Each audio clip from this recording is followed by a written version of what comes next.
শরীরে বাসা বেঁধেছে মরণ ব্যাধি ক্যান্সার। প্রতিটি মুহূর্ত যেন অতিবাহিত হতো মৃত্যু যন্ত্রণায়। কেমোথেরাপি নিতে নিতে একটা সময় বেঁচে থাকার আশাও ছেড়ে দেন, কিন্তু করসল বা টক আতা গাছের পাতার রস পান করে হয়েছেন ক্যান্সার মুক্ত, এমনটাই দাবি করেছেন। তার দেখা দেখি ক্যান্সার আক্রান্ত আরও কয়েকজন স্বাভাবিক জীবনে ফিরতে শুরু করেছে করসলের পাতার রস ও ফল খেয়ে। তবে চিকিৎসকরা বলছেন বিষয়টি পরীক্ষা নিরীক্ষার প্রয়োজন রয়েছে। সাতক্ষীরা শহরের মানুষ এক নামে চেনেন গাজী স্টুডিওর মালিক ফটোগ্রাফার আলী আশরাফ গাজীকে। শহরের মঞ্জিতপুর এলাকায় তার বসবাস। 2020 সালে করোনার সময় তিনি ক্যান্সার আক্রান্ত হন। ঢাকায় শুরু হয় কেমোথেরাপি দিয়ে তার ক্যান্সারের চিকিৎসা, কিন্তু শারীরিক অবস্থার উন্নতি না হয় তিনি করসল বা টক আতা গাছের পাতার রস খাওয়া শুরু করেন। তার দাবি এই রস খেয়ে সুস্থ হয়ে ওঠেন তিনি, এখন পুরোপুরি ক্যান্সার মুক্ত। যে 10টা কেমো দিলে যে উপকারটা পাওয়া যায় সেটা একটা করসল ফল খেলে সেই সমপরিমাণ উপকার হয়। তা আমার এই গাছের পাতা কুরিয়ারের মাধ্যমে নিয়ে আমি খেতে থাকলাম।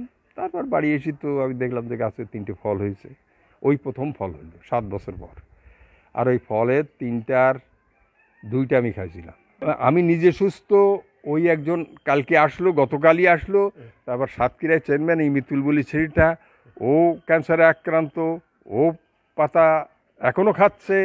তারপর এখানে সাতক্ষীরায় যে যশোর আর্মসের যে বন্দুকের দোকান, ওই লোকের যে বড় ছেলে মুন্না, ওর সঙ্গে আপনি কথা বলতে পারেন, সে এখনও পাতা খাচ্ছে, সে এখন সুস্থ। আমার বাড়িতে প্রথম যেদিন এসছে ওকে ওর ওয়াইফ ধরি নিয়ে আসছে। তারপরে ও তো মোটামুটি মার 1.5 পাতা খাওয়ার পরে তারপরে চলে আসছে আমার এখানে মোটরসাইকেল চালিয়ে। এখন সুস্থ কি না সুস্থ এবার আপনারা বোঝেন।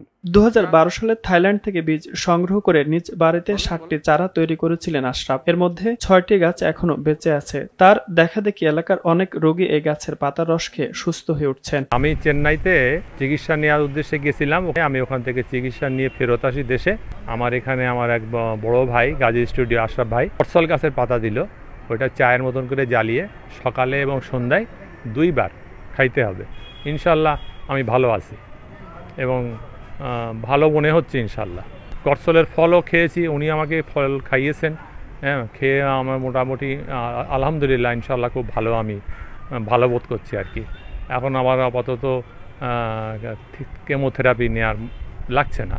আমার এই অসুবিধাটা হচ্ছে আমার প্যানক্রিয়াস লিভারের ওখানে টিউমারের ভিতরে আমার সমস্যা।